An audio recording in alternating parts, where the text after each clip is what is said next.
good, y'all, man? We back with another video, man. How y'all doing? We're doing great today. Say we got 3 cold cases solved with insane twists. You know what I'm saying? We can get into the video, man, see what happened, man. You know what I'm saying? Any cold cases being solved. Get into the video, see what happened. Old Flora Stevens lived in Sullivan County, New York in 1975. She was an employee at the Concord Hotel and was married to Robert Stevens. On August 3rd of 1975, Robert dropped her off for a doctor's appointment at the Community General Hospital, located in Monticello, New York. When Robert returned to pick her up, she had vanished. He reported her missing after he was unable to find her. Detectives periodically reviewed the case to find Flora, but were never able to develop leads. On September 15th of 2017, the Sullivan County Sheriff's Office was contacted by a New York State police investigator who said a set of unidentified skeletal remains were found in southern Orange County. The woman whose body had been dumped roughly matched Flora's general characteristics, and the investigator was hoping that any living relatives could provide DNA for identification. Instead, investigators discovered someone was using Flora's social security number in Massachusetts. Detectives tracked down the social security number to an assisted living facility in Lowell, Massachusetts. Staff at the facility confirmed that the number belonged to Flora Harris, who had been at the facility since 2001. Investigators decided to go talk to 78-year-old Flora, but found she suffers from dementia and is unable to speak more than 1 or 2 words at a time. She did recognize her ID from the Concord Hotel as her own. Officials were able to trace Flora's medical records back about 30 years and learned she spent time in a nursing home in New Hampshire and at St. Luke's Roosevelt Hospital in Manhattan. That's a scary thing that had dementia, bro. Like, you don't even, like, that's not scary, bro. Like, you don't even remember, like, who you know for real, who you don't know for real. Like, you know what I'm saying? I don't know how the whole thing works, but I just seen, like, people go through it. They be thinking, man, they got a family in Florida, and the whole time they don't got no family. You know what I'm saying? It'd be a different thing like that. Unfortunately, because of her illness, it is still a mystery how and why she disappeared from Monticello in 1975 and where she went. Frustratingly, authorities have been unable to locate any living relatives. When showed a picture of her younger self, Flora said, "Me?" And when showed a picture of her husband, Robert, she said, "Robert." This confirmed to investigators that Flora Stevens and Flora Harris is the same person. Speaking of Robert, he unfortunately never found out what happened to his wife, and he is not alive anymore. Oh, man. What the world? That's crazy. That ad is crazy. Gabriel Nagy lived in Sydney, Australia with his wife Pamela, his son Stephen, and his daughter Jennifer. Gabriel immigrated to Australia with his parents when he was a young boy and loved living there.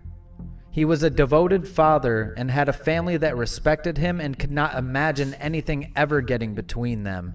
But unfortunately, something did. Gabriel worked as a shop fitter. He helped companies build retail spaces around the city. He wanted to be an accountant, however, and was taking classes to achieve his dream.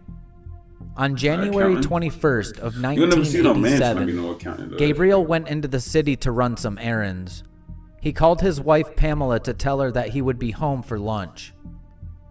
Pamela made food for him and waited for her husband, but he never came home.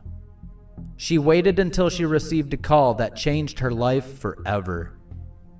The police had found the burned-out shell of Gabriel's car on the side of the road. There was no sign of him to be found. Pamela and her 2 children started putting out missing persons flyers all over Sydney. Surely, someone had to know what happened to Gabriel after the car accident. Unfortunately, no one knew. 2 weeks after Gabriel disappeared, the police determined that he withdrew money from a bank in the city of Newcastle. Newcastle is about 100 miles away from Sydney. His family was hopeful about the new lead and believed this would help them find Gabriel. He probably had he probably owed somebody money or something like that. Cause like you don't just withdraw a whole bunch of money out your account.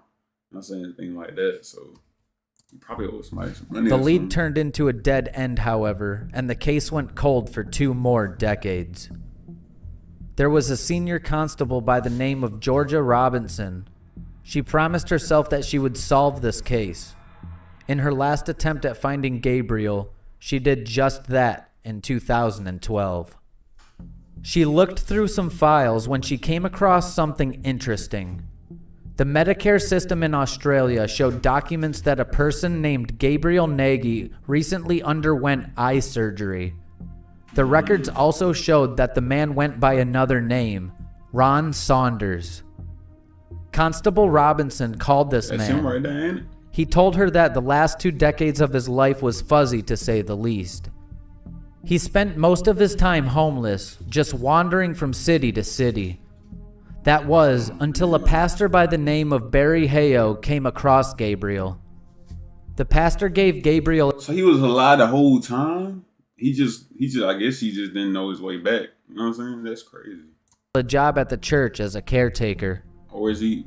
Gabriel got the name Ron Saunders from a sign for the Queensland Saunders Beach while he was wandering around. His memory slowly came back, so when he got the eye surgery, he gave the name of Gabriel Nagy as well.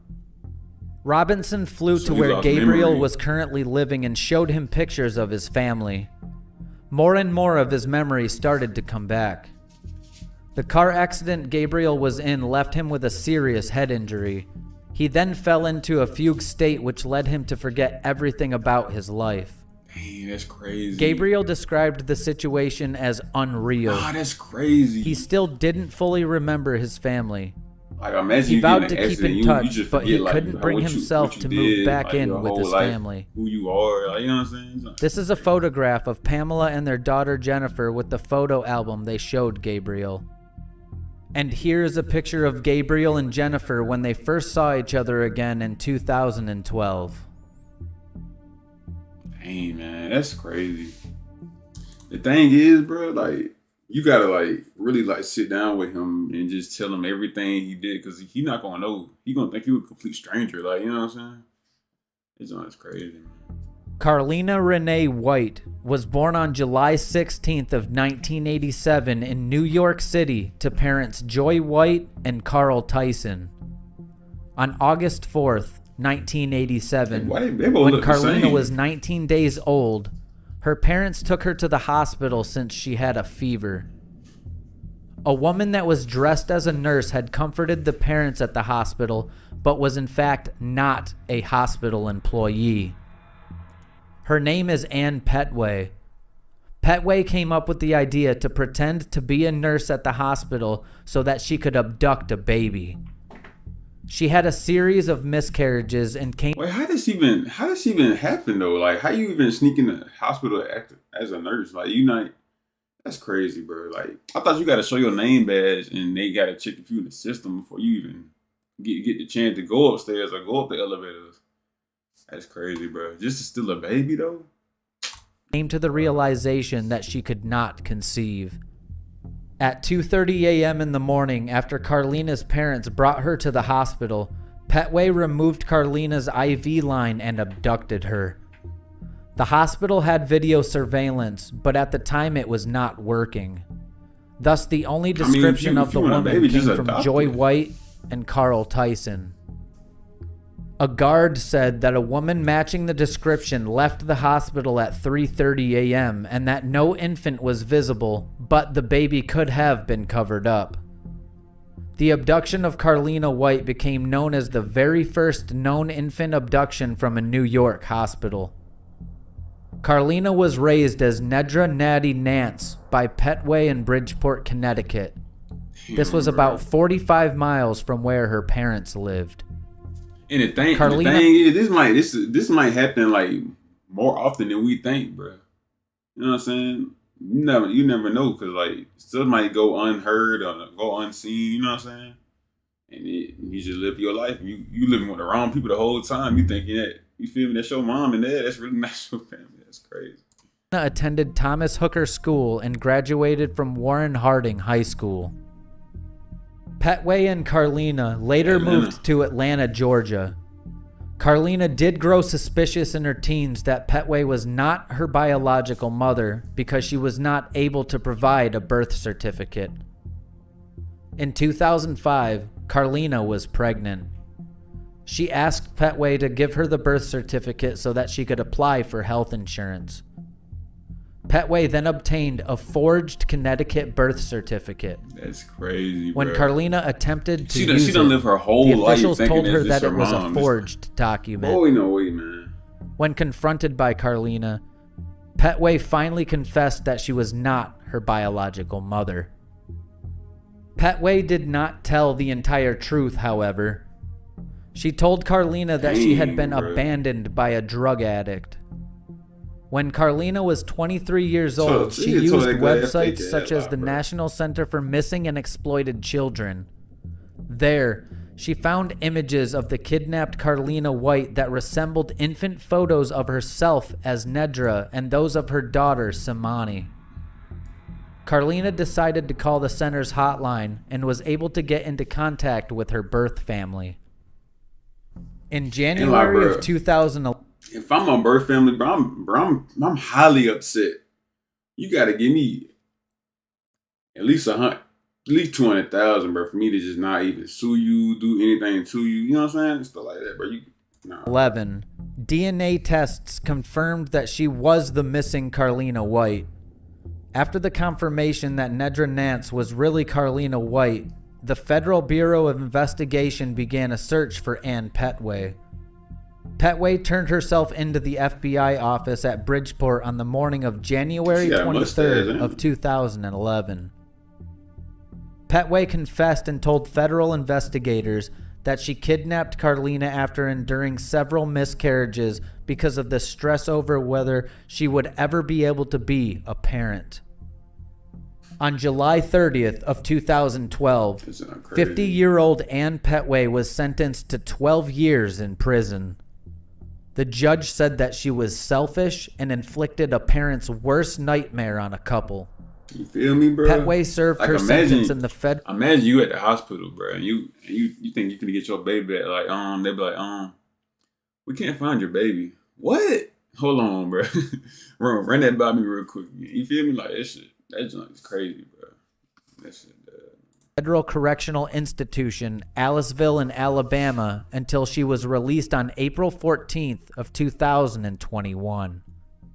Carlina's reunion with her parents was not so smooth. There were conflicts about money, the fact that Carlina still wanted to be called Nettie, and her love for Ann Petway.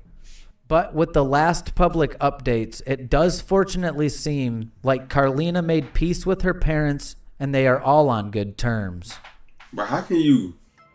The thing is, how can you how can you go back? How can you go to your parents and be cool with that? I don't know.